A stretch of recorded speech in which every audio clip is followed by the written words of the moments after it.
Hello everyone, I am doctor Nagendra Kumar Maurya. Knowledge valley chemistry classes में आपका स्वागत है। दोस्तों, लास्ट क्लास में हम लोग डिस्कस किए थे difference between amorphous solid and crystalline solid. आज के इस वीडियो में हम लोग डिस्कस करेंगे space lattice and unit cell. सबसे पहले हम लोग स्टडी करेंगे about the space lattice. Space lattice क्या होता है? Space lattice basically is a regular arrangement of constituent particle in 3D space or regular arrangement of atoms or point is known as space lattice. After that हम लोग discuss करने वाले हैं about the unit cell. Unit cell क्या होता है? Unit cell is the defined as the smallest unit which can form lattice after repetition is known as unit cell. सबसे पहले हम लोग देखेंगे कि यूनिट सेल फॉर्म कैसे होता है। तो जो डॉट पॉइंट्स यहाँ पर स्क्रीन पे शो हो रहे हैं, बेसिकली ये यूनिट जो हमारे एटम्स हैं, एटम्स का जो सेंटर पॉइंट है उसको रिप्रेजेंट कर रहा है। बेसिकली एटम्स जो होते हैं वो स्फेरिकल शेप के होते हैं, बट यहाँ पर हम लोग इसको रिप्रेजेंट कर रहे हैं डॉट पॉइंट से। डॉट पॉइंट बेसिकली शो कर रहा है कि इनके एटम्स की सेंटर पॉइंट क्या है। तो सपोज दैट यहाँ पे हमने एक यूनिट सेल ऑलरेडी शो किया हुआ है और अब एटम्स को अटैच करके हम लोग यूनिट सेल किस तरह से फॉर्म करते हैं इसको हम लोग देखेंगे। यहाँ पर सपोज दैट ये हमारा एटम्स हैं, एटम्स को यहाँ पर हम देखते हैं कि किस तरह से इसको अटैच करते हैं। तो ये देखिए हमारा स्क्रीन पे जो एटम्स शो कर रहे हैं इनको किस तरह से मिलाने से बन रहा है। तो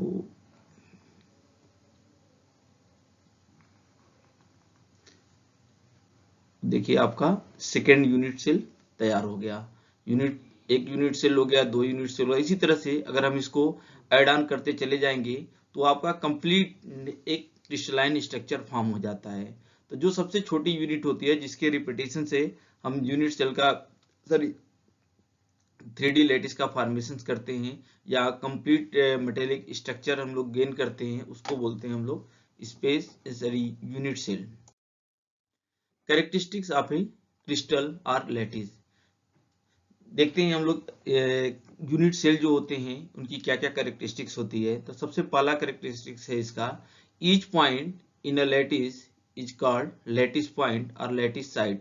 तो हमने प्रीवियस स्लाइड्स में हमने देखा था कि जो एटम्स का सेंटर होता है उस जो 3D रिप्रेजेंटेशन में उसको हम लोग बोलते हैं कि लैटिस पॉइंट और लैटिस साइड।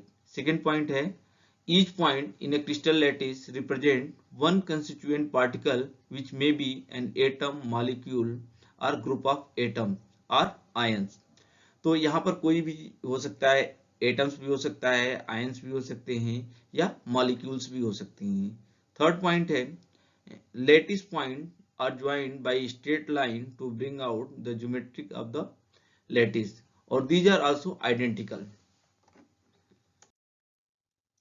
नेक्स्ट हम लोग डिस्कस करते हैं parameters of a unit cell. This is the very important terminology use for the understanding of unit concept of unit cell.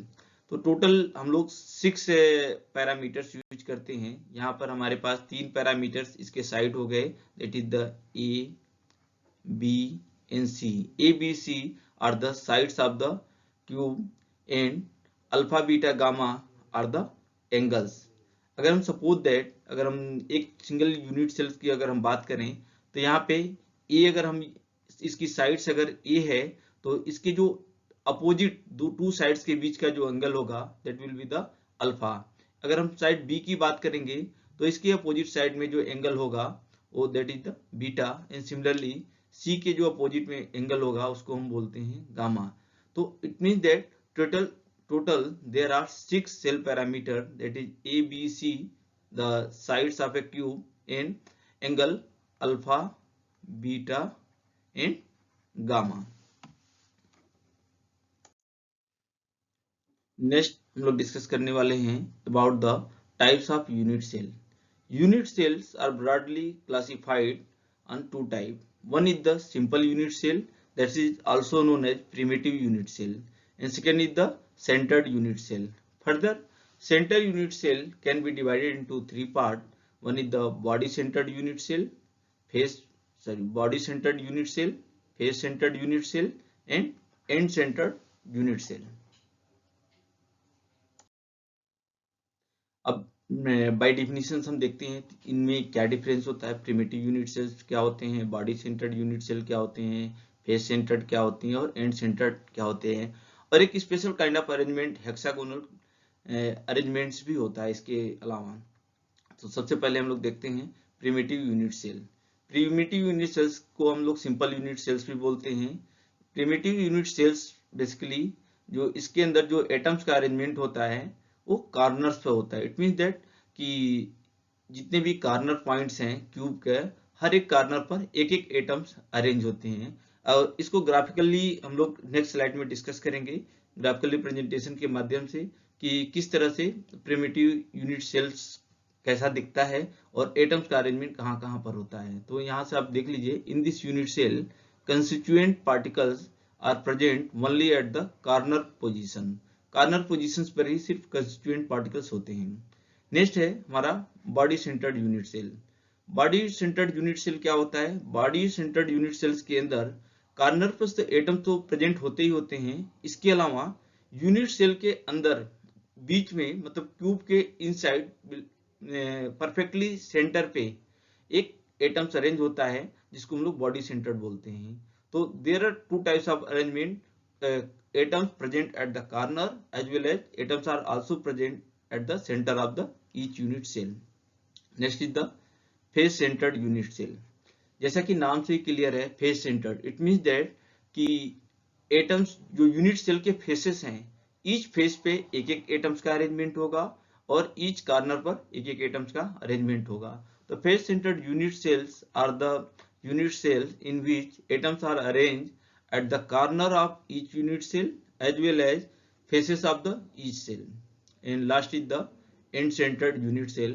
तो end centered unit cells क्या होते हैं? end centered unit cells के अंदर एटम्स का जो अरेंजमेंट होता है, टू अपोजिट फेसेस पे एटम्स प्रेजेंट होते हैं और ईच कॉर्नर पर एटम्स प्रेजेंट होते हैं, but preferably top and bottom पे होते हैं, बट एक कंपल्सन नहीं है कि टॉप एंड बॉटम पे ही हो।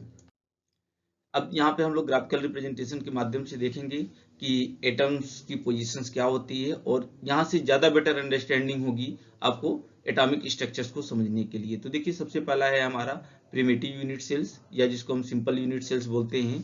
तो देखिए यहाँ पे एक क्यूबिक स्ट्रक्चर है, ये क्यूब की जो यहाँ पे स्फेरिकल शो कर रहे हैं, these are the presence of atoms. Atoms are present at the corner of the cube. तो यहाँ पे देखिए टोटल कितने कॉर्नर हो रहे हैं, 1 2 3 4 बॉटम में हो जाएंगे and 4 atom at the top हो जाएंगे। It mean that in a cubic cell there are 8 corner, so 8 atoms are arrange at the corner position. End centred unit cell क्या होता है? एंड सेंटर्ड यूनिट सेल के अंदर देखिए यहाँ पर एक top and bottom two faces पे एटम प्रेजेंट है और ईच कॉर्नर पर एक एक एटम प्रेजेंट है। सो end center unit cells are the unit cell in which atoms are present two opposite faces and atoms are also present at the corner of each face. Next is the face centered unit cell. face centered unit cell में हम देख रहे हैं कि हमारे पास जितने भी faces हैं, each and every face like this, it means that there are total 6 faces. तो 6 atoms are present at the face and 8 atoms are present at the corner. तो कॉर्नर तो देखिए कॉमन है, सब में corner atoms are present in every types of unit cells, but जो differences आ रहे हैं, इनकी जो फेस पे एटम प्रेजेंट है, बॉडी में एटम प्रेजेंट है, या फिर ओनली 2 फेसेस पे प्रेजेंट है, इसके बेस पे इसको डिस्टिंग्विश किया गया है। Next is the body centred unit cell. यहाँ पर देख रहे हैं फेसेस पे कोई भी एटम्स प्रेजेंट नहीं है, one atoms are present at the each corner and at the center there is a atom present. Okay. Next हम लोग डिस्कस करने वाले हैं total number of atoms present inside a unit cell.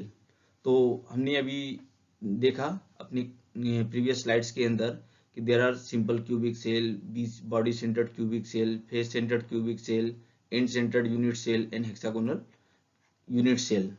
तो इसके अंदर हमने देखा था हमने प्रीवियस स्लाइड्स में कि सिंपल यूनिट सेल अगर है तो सिंपल यूनिट सेल के अंदर एटम्स कहाँ पर प्रेजेंट हैं? सिंपल यूनिट सेल के अंदर atoms are present only at the corner. तो एक एटम का 1/8 पार्ट जो है वो यूनिट सेल के अंदर आता है और रिमेनिंग पार्ट क्या होता है? यूनिट सेल के बाहर जाता है। तो हमको क्या लेना होगा? हमें सिर्फ वही पोर्शन लेना है एटम्स का जो इनसाइड द यूनिट सेल आ रहा है। तो 1/8 पार्ट इसका क्या होगा? इनसाइड आएगा and there are total 8 atoms. So corner atoms कितने हो जाएंगे? 8 multiplied by 1/8 that is equal to the 1। In the similar way body centred unit cells के अंदर हमने देखा बॉडी सेंटर्ड यूनिट सेल्स के अंदर आपके पास टोटल 8 तो कॉर्नर एटम्स हैं जिसका 1/8 पोर्शन आता है इनसाइड द यूनिट सेल। तो 8 multiplied by 1/8 that is equal to the 1 and 1 atom present at the inside. और जो इनसाइड एटम होगा उसका 100% portion within the unit cell होगा, इसलिए 1 multiplied by 1 it mean that 1 atom fully present in the unit cell. So total number of atoms present in BCC structure that is equal to the 1 plus 1 that is equal to 2. Next is the face centered unit cell. Face centered unit cells के case में हमने देखा था कि total 8 corners हैं, 8 multiplied by 1/8 that is equal to 1 and there are 6 faces in a unit cell. So 6 multiplied by 1/2 क्योंकि अगर हम फेस पे जो एटम प्रेजेंट है उसकी बात करें तो सिर्फ दो फेस ऐसे होंगे या दो यूनिट सेल ऐसे होंगे जो एटम की शेयरिंग करेंगे। So 6 multiplied by 1/2 so there are 3 atoms present in FCC structure. So 3 + 1 that is the 4 atoms, 4 effective atoms. Basically total number of atoms क्या आ रहे हैं? इफेक्टिव नंबर ऑफ एटम आ रहे हैं जो कि इनसाइड यूनिट सेल्स के अंदर प्रेजेंट होते हैं। Next is the end centred unit cell. End centred unit cell में मैंने आपको बताया था प्रीवियस स्लाइड में कि एंड सेंटर्ड यूनिट सेल वो होते हैं जिसके अंदर एटम्स का जो अरेंजमेंट होता है वो कॉर्नर पोजीशन पे होता है। तो 8 × 1/8 that is equal to 1 and face atom कितने होते हैं? There are 2 faces where atoms are present. So 2 multiplied by 1/2 that is equal to 1। तो total 2 effective number of atoms हो जाएंगे एंड सेंटर्ड यूनिट सेल्स के अंदर।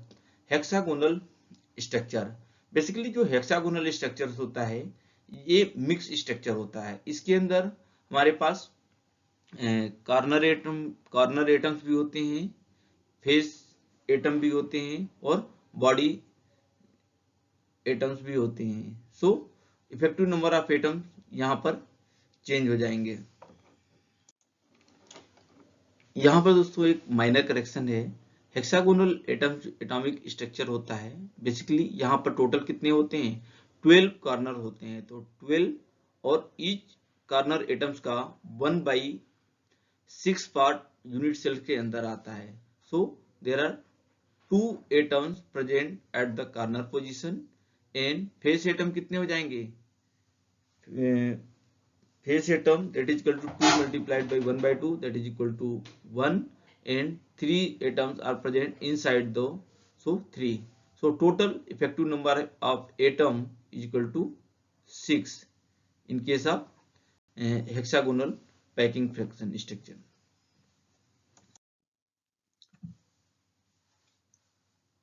तो इसके बाद हम लोग डिस्कस करते हैं इन अब different types of Bravais lattice structure.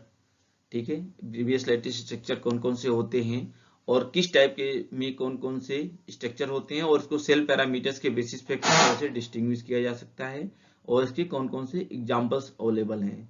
तो सबसे पहले हम लोग बात करने वाले हैं simple cubic structure. Simple cubic structures के अंदर ब्रेवियस ने जो एक्सपेरिमेंटली देखा कि there are 3 types of possible structures are available, that is the simple cubic structure, body centered cubic structure and face centered cubic structure. दूसरा है tetragonal structure. Tetragonal structure के अंदर simple cubic and body centred cubic structures present होते हैं। Orthorhombic जो structure होता है इसके अंदर हमारे पास चारों ही फॉर्म अवेलेबल हैं, simple cubic, FCC, BCC and and centre. Similarly monoclinic structure, monoclinic होता है इसके अंदर प्रेजेंट होते हैं सिंपल क्यूबिक और एंड सेंटर्ड क्यूबिक स्ट्रक्चर्स होते हैं। और ट्राइक्लिनिक स्ट्रक्चर जो होता है इसके अंदर सिंपल क्यूबिक स्ट्रक्चर अवेलेबल होता है, हेक्सागोनल के अंदर सिंपल क्यूबिक स्ट्रक्चर होता है, और बेसिकली इसको हम मिक्स्ड क्यूबिक स्ट्रक्चर भी बोलते हैं। हेक्सागोनल के अंदर इसको हम लोग मिक्स्ड स्ट्रक्चर ही बोलते हैं। आपके एनसीईआरटी में लिखा हुआ है simple cubic structure, but basically यहाँ पर मिक्स्ड मॉडल हो जाता है। नेक्स्ट है रोम्बोहेड्रल। रोम्बोहेड्रल के अंदर सिंपल क्यूबिक स्ट्रक्चर्स होते हैं। अब इसको डिस्टिंग्विश कैसे करेंगे और किस तरह से इसको हम मेमोराइज कर सकते हैं, तो सबसे पहले देखिए बहुत ही सिक्वेंशियली मैं आपको इसको याद करने का तरीका बताऊंगा, और ये आप इस ट्रिक का अगर यूज करेंगे, बट इसमें आपको एक ही चीज का ध्यान रखना होगा, जो स्ट्रक्चर्स हैं simple cubic structure, tetragonal, orthorhombic, इसको आपको सीक्वेंस में याद करना पड़ेगा। ये अगर इसको सीक्वेंस में याद करिए तो इसके बेसिस पे हम सेल पैरामीटर्स के बेसिस पे इसको हम इजीली मेमोराइज किया जा सकता है। तो सबसे सिंपलेस्ट फॉर्म ऑफ स्ट्रक्चर होता है that is the simple cubic structure होता है। यहाँ पर ए बी सी तीनों इक्वल होते हैं, it mean that A equal to B equal to C. In the same way angle जो होता है इनके बीच का, alpha is equal to beta that is equal to gamma is equal to 90 degree. It mean that alpha beta gamma angle भी इनका same है, और ए बी सी इनके साइड्स भी सेम है। This is the most simplest structure और this is the most common structure है। Next है हमारा ट्राइगोनल स्ट्रक्चर। ट्राइगोनल स्ट्रक्चर के अंदर इसमें क्या चेंज करेंगे, तो सबसे पहले इसमें देखेंगे a is equal to b, मतलब a side a and b are the same, but c is not equal to, B is not equal to c, मतलब ए सी के इक्वल नहीं होगा, बी सी के इक्वल नहीं होगा, बट ए और B दोनों आपस में इक्वल होंगे। बट इसके अलावा कोई अदर चेंजेस नहीं है। एंगल जो होगा अल्फा बीटा गामा के बीच का जो एंगल होगा that will be remain 90 degree. Next is the orthorhombic structure. Orthorhombic structure में एंगल तो सेम होते हैं, alpha beta gamma are 90 degree, but A is not equal to B is not equal to C. This is the orthorhombic structure. Next is monoclinic structure. Monoclinic structure के अंदर हमारा alpha is not equal to A is not equal to B is not equal to C. A B सी तीनों आपस में एक दूसरे के equal नहीं होंगे।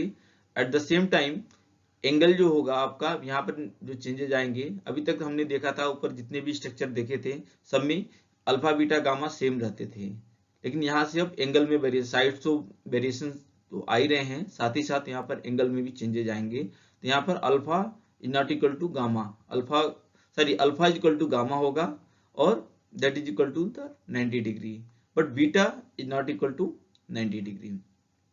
Next is triclinic structure. Triclinic structure जो होता है इस सबसे ज्यादा वेरिएशन शो करता है। इसके अंदर ना तो कोई साइड्स इक्वल होते हैं, ना ही इसके अंदर कोई एंगल इक्वल होता है। तो A is not equal to B is not equal to C. In the same way alpha is not equal to beta is not equal to gamma that is not equal to 90 degree. इसमें से alpha beta gamma भी अलग अलग होते हैं, कोई 90 degree नहीं होता है, और ए बी सी भी अलग अलग होते हैं। This is the most different structure जो इसका यहाँ पे शो करता है। Next is the hexagonal structure. Hexagonal structure के अंदर basically A is equal to B होता है हेक्सागोनल स्ट्रक्चर में, but not equal to the C. यहाँ पे साइड्स ए और बी तो सेम होंगे, बट उसका जो सी उसकी जो हाइट होगी हेक्सागोनल स्ट्रक्चर की वो डिफरेंट होगी। सिमिलरली अल्फा और बीटा जो एंगल होता है वो 90 डिग्री का होता है, और गामा जो होता है 120 डिग्री का एंगल होता है। इन द रोम्बोहेड्रल स्ट्रक्चर के अंदर A equal to B equal to C और alpha equal to beta equal to gamma, but not equal to 90 degree. यहाँ पे आपको ध्यान देने की, यहाँ पे साइड्स सेम होते हैं, एंगल सेम होंगे, बट वो 90 डिग्री नहीं होंगे। तो सिंपल क्यूबिक से और इसमें एक थोड़ा सा डिफरेंसेज होते हैं। सिंपल क्यूबिक में क्या होता है, सिंपल क्यूबिक के अंदर सारे साइड्स सेम होते हैं, एंगल सेम होते हैं और 90 डिग्री होता है। यहाँ पर साइड्स और एंगल तो सेम है, बट एंगल जो होगा वो 90 डिग्री नहीं होगा। अब हम देखते हैं हर एक स्ट्रक्चर के कौन कौन से एग्जाम्पल्स प्रेजेंट हैं। तो क्यूबिक स्ट्रक्चर की बात करें तो क्यूबिक स्ट्रक्चर के अंदर NaCl, जिंक, कॉपर है। टेट्रागोनल के अंदर यहाँ पर देख रहे हैं व्हाइट टीन है, SnO2 है, TiO2 है, कैल्शियम सल्फेट है। सिमिलरली ऑर्थोरोम्बिक स्ट्रक्चर के अंदर KMnO4, BaSO4, आपको मोनोक्लिनिक स्ट्रक्चर आपको देखने को मिलेगा Na2SO4.10H2O के अंदर। मोनोक्लिनिक सल्फेट के अंदर भी आपको मोनोक्लिनिक स्ट्रक्चर देखने को मिलेगा। सिमिलरली ट्राइक्लिनिक स्ट्रक्चर के अंदर K2Cr2O7, जिसको हम पोटेशियम डाइक्रोमेट बोलते हैं, ये भी अवेलेबल है। Copper sulphate. तो आप यहाँ से एग्जांपल्स नोट डाउन कर सकते हैं कि डिफरेंट टाइप्स ऑफ स्ट्रक्चर्स के अंदर हम जहाँ पे सेल पैरामीटर्स के बेसिस पे हम किस तरह से यूनिट सेल को डिस्टिंग्विश करते हैं और इसके कौन कौन से एग्जांपल हैं, ये इंपॉर्टेंट है एग्जामिनेशन पॉइंट ऑफ व्यू से और कई बार एग्जाम में पूछा जा चुका है। ओके, अब हम लोग डिस्कस करने वाले हैं relation between sides of unit cell and radius of the atom.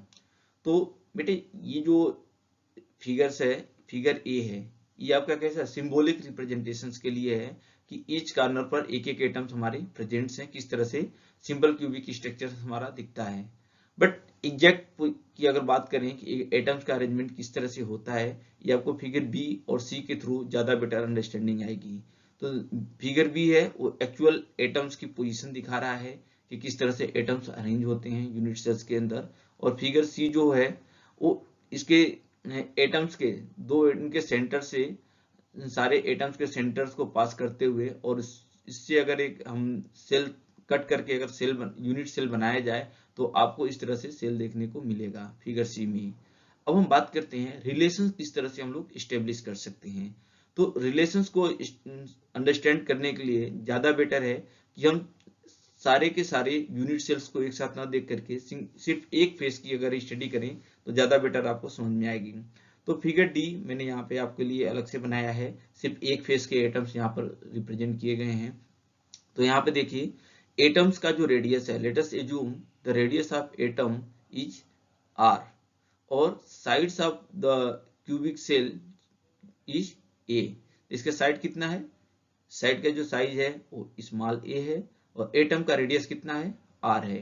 तो अगर हम यहाँ से देखें तो एटम्स के जो रेडियस है, दो एटम्स जो कॉर्नर पे अटैच्ड हैं, दोनों के रेडियस आपस में एक दूसरे को यहाँ पर दोनों एटम एक दूसरे को टच कर रहे हैं। सो यहाँ से इसको देख करके अगर हम सिंपल ज्योमेट्री यूज करें तो यहाँ से हम लोग फाइंड आउट कर सकते हैं कि a side of the unit cell that will be equal to the how much, that will be equal to 2r. So r can be written as r is equal to a divided by 2.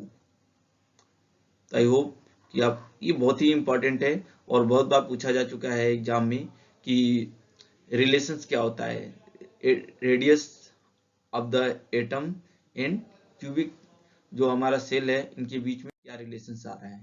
Next हम देखते हैं BCC structure, body centred cubic structure में मैंने आपको previous slide में बताया था कि बॉडी सेंटर्ड क्यूबिक स्ट्रक्चर होता है, उसमें एटम्स की जो पोजीशन होती है इसके सेंटर पर होती है और एक एक एटम इसके कॉर्नर पोजीशंस पे अरेंज होते हैं। सो फिगर बी जो है एक्चुअल पोजीशन दिखा रहा है एटम्स की, और फिगर सी जो दिख रहा है आपका, फिगर सी में आपके एटम्स अगर हम इसको यहाँ से सबके सेंटर से एक प्लेन से कट करके अगर हम एक क्यूबिक यूनिट सेल अगर तैयार करें तो आपका सी की तरह से दिखेगा। अब हम बात करते हैं यहाँ पर रिलेशंस कैसे फाइंड आउट कर सकते हैं। तो रिलेशन के लिए देखिए यहाँ पर जो है एटम और यहाँ से अगर इस पॉइंट से लें या किसी भी टू अपोजिट डायगोनल से इस तरह से ले सकते हैं, अगर इनको मिलाया जाए इनकी ये जो लेंथ आएगी, ये देखिए किसी पॉइंट पे कितना आ रही है, that length will be equal to 4r। क्यों? क्योंकि जो सेंटर एटम है वो डायरेक्टली टच कर रहा है दोनों कॉर्नर अपोजिट कॉर्नर एटम्स को, तो टोटल सेंटर एटम पूरा के पूरा इनसाइड आ रहा है, तो that length will be equal to 2r और ये आपका r हो जाएगा और यहाँ से ये आपका r हो जाएगा, तो total 4 that will be equal to the 4r। अब यहाँ पर हम पाइथागोरस थ्योरम अप्लाई कर सकते हैं इसके रिलेशनशिप स्टेब्लिश करने के लिए। 4r का whole square that will be equal to the a square plus a square plus a square. What is a? The side of the unit cell. So 16r square, that will be equal to the 3a square. So r will be equal to root 3a divided by 4. तो I hope आप लोगों को ये समझ में आ गया होगा कि बॉडी सेंटर्ड क्यूबिक स्ट्रक्चर में हम लोग साइड किस तरह से, रिलेशंस किस तरह से फाइंड आउट करते हैं between radius and unit side of the unit cell. Next है हमारा face centred cubic unit cell. Face centred cubic unit cell के अंदर हमने आपको बताया था कि जो एटम्स का अरेंजमेंट होता है, ईच फेसेस पे एक एक एटम होते हैं और ईच कॉर्नर पर एक एक एटम्स होता है। तो हमने सिंपल एक फेस लिया है बेटर अंडरस्टैंडिंग के लिए, रिलेशनशिप स्टेब्लिश करने के लिए। तो यहाँ पे देखिए एक फेस बनाया, इसमें फेस पे जो एटम है कंप्लीटली इनसाइड द फेस होगा और जो कॉर्नर एटम है ये दोनों एक दूसरे को टच कर रहे हैं। तो यहाँ पर भी सेम पाइथागोरस थ्योरम अप्लाई कर सकते हैं आप लोग, that is the R square plus R square that is equal to the A square और 2r स्क्वायर, सॉरी इसको हम लोग करेक्ट करेंगे, दैट इज यहाँ पे थोड़ा सा माइनर करेक्शन है, देखेंगे 4r स्क्वायर, सॉरी 4r का whole square that will be equal to a square. So r 16r square equal to यहाँ पे a square plus a square 2a square 2a square होगा और r इक्वल टू हो जाएगा हमारा a by 2√2। इस relations को एक बार दोबारा से आप लोग इसको ध्यान से देखिएगा। बेसिकली यहाँ पर देखेंगे ये लेंथ हमारा कितना है, ये r हो गया, ये 2r और ये r, टोटल कितना हो गया 4r हो गया। तो 4r का square that will be equal to this length is a और इस साइड का ये भी लेंथ हमारा कितना हो जाएगा, ये भी हमारा ये हो जाएगा। और अगर हम पाइथागोरस थ्योरम यहाँ पर अप्लाई करेंगे तो सिंपल ज्योमेट्री यहाँ से यूज कर सकते हैं, that is a square plus a square that will be equal to the 4r square, और इसी का यूज करके हम लोग यहाँ से फाइंड आउट कर सकते हैं रिलेशंस। ओके दोस्तों, दिस इज द लास्ट, और यहाँ पर कुछ फिगर्स मैंने एनसीईआरटी क्लास की जो टेक्स्ट बुक है वहां से लिया हुआ है। और thank you for watching this video.